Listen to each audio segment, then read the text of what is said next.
Hello and welcome to day 28 of Getting Good at Talking. I'm Leah and I'm recording myself every day talking to camera so that I can get better at talking to camera.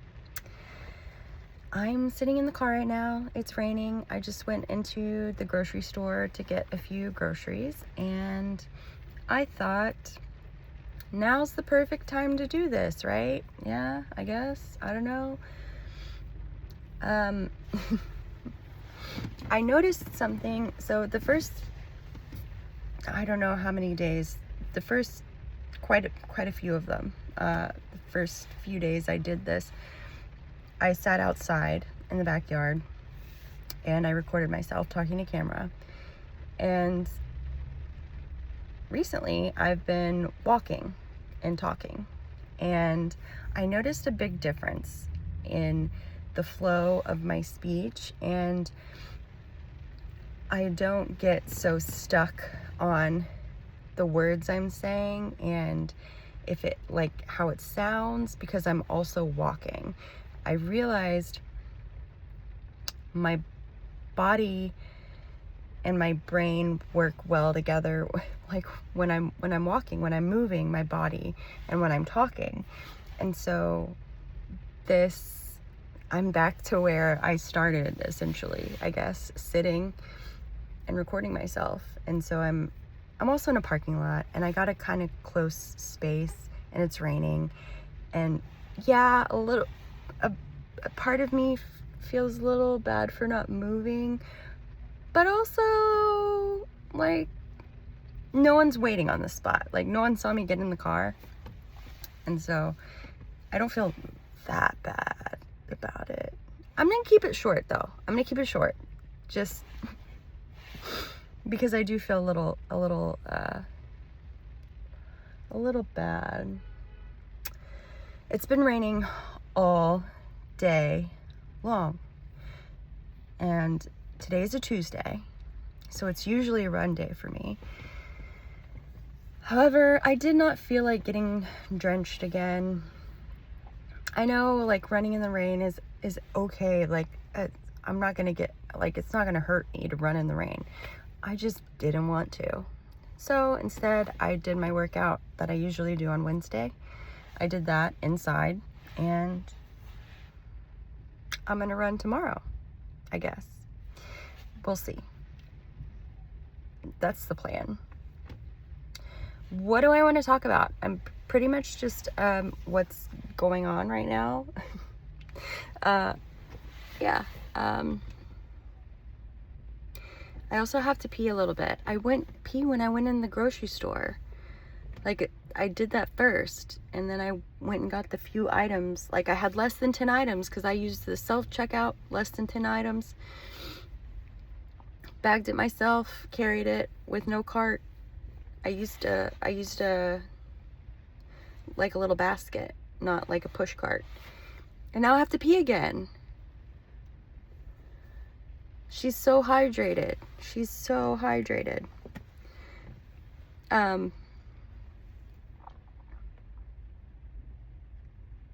Yeah, and it's raining, so that's, I feel like, not helping my situation. At least it's not a situation. Get it? Like, shit. Anyway,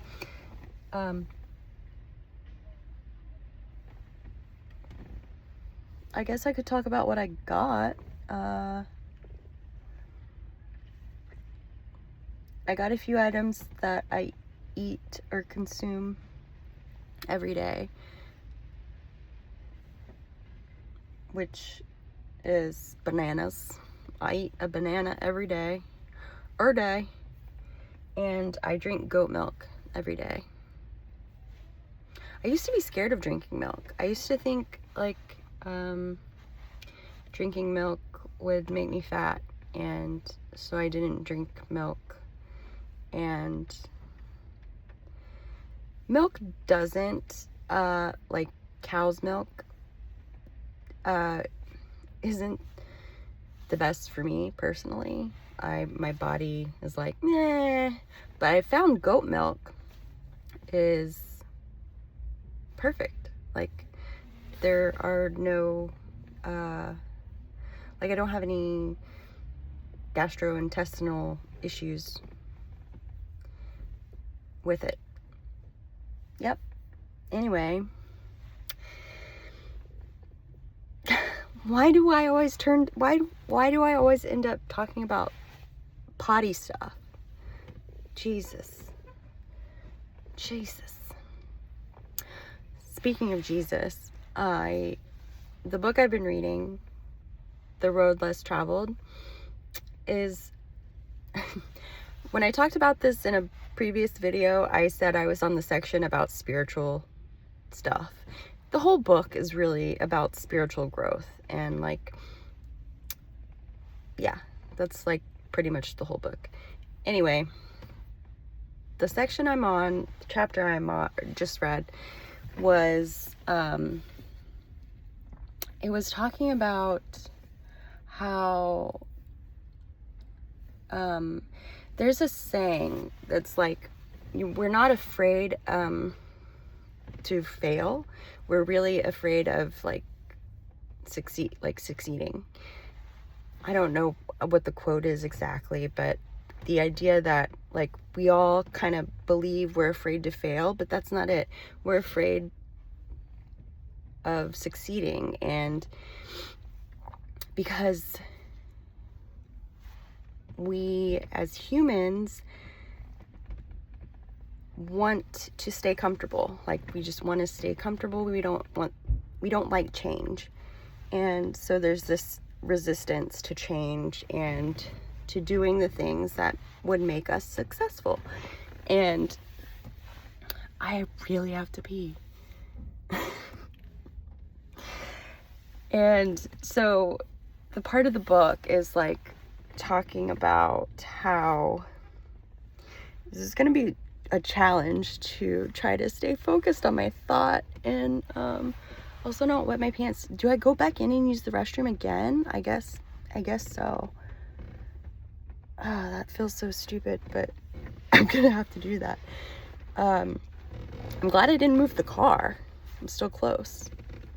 Anyway, the part of this book talks about how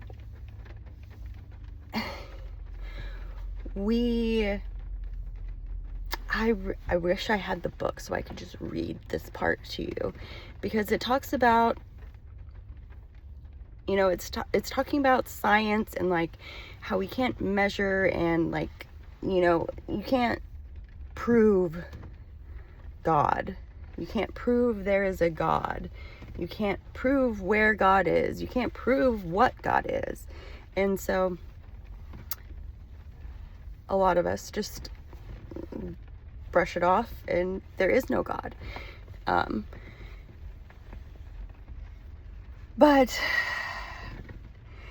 there's a part this is so confusing because I'm squirming because I don't want to pee my pants, but I don't want to stop this because I'm already so far, and I'm fine with what I've said. I just need to pee. Anyway, okay, God. And the author talks about how a lot of us don't want to face or don't want to believe that we are God, that is our purpose. Like, our purpose, like, why are we here? To basically become gods. Like, we were made in its image, in his image, if you want to say him, in her image, in its image, because our purpose and our goal, our ultimate goal, is to become God, to operate in a godlike way, to express our truest, most divine potential in this world. But a lot of us don't want to face that, because that would mean doing the work and facing the hard truths. And like, the last sentence of this part was like, we'd have to face our laziness. And that's so true. It's so true. Like, Anyway, I'm really enjoying this book. It has been very triggering and has brought up a lot to the surface that I haven't wanted to look at. But that's how we grow. We have to face the shit we don't want to see. And so I really highly recommend this book to anyone who is ready to face their shit. Because if you're not ready, it's not gonna, like, if you're not ready, you're not ready. And you're not ready to read this book. Anyway, I'm gonna go pee now because I have to pee. And I don't want to hold it any longer. All right, I'll see you tomorrow. Oh, that was weird. I said it with an accent. Now I feel weird about it. Okay, I'll see you tomorrow.